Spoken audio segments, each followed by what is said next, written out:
Tumanggap ng plaque of recognition ang Agricultural Training Institute Regional Training Center 2 mula sa Isabela State University San Mateo Campus bilang pagkilala sa matatag nitong suporta, mahalagang pakikipagtuwang at aktibong pakikipag-ugnayan sa pagpapaunlad ng kahusayan sa akademya, pananaliksik, extension, inobasyon at pagpapaunlad ng komunidad. Iginawad ang parangal noong June 9, 2026 sa mini theater ng ISU San Mateo Campus sa San Mateo, Isabela bilang bahagi ng pagdiriwang ng ika-48 anibersaryo ng universidad. Ayon sa nakasaad sa pagkilala, malaki ang naging ambag ng ATRRTZ2 sa pagpapalakas ng mga programa at inisyatiba ng universidad na nagdulot ng makabulang epekto at nagtaguyod ng napapanatiling pag-unlad sa iba't ibang larangan. Isinagawa ang paggawad ng nasabing parangal sa anibersaryo ng universidad na may temang ISU at 48 Daloy Driving Academic Legacy Through Outward-Looking Guilds for Smart Green ISU na sumasalamin sa patuloy na dedikasyon ng universidad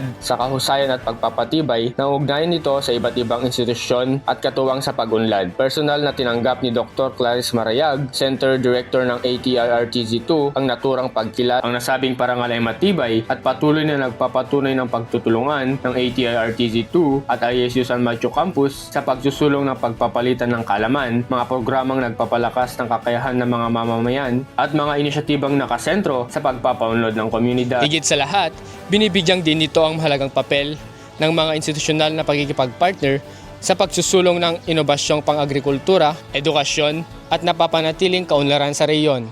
Para sa Balitang ATI2, ako si Christian Garcia, Balitang Agri.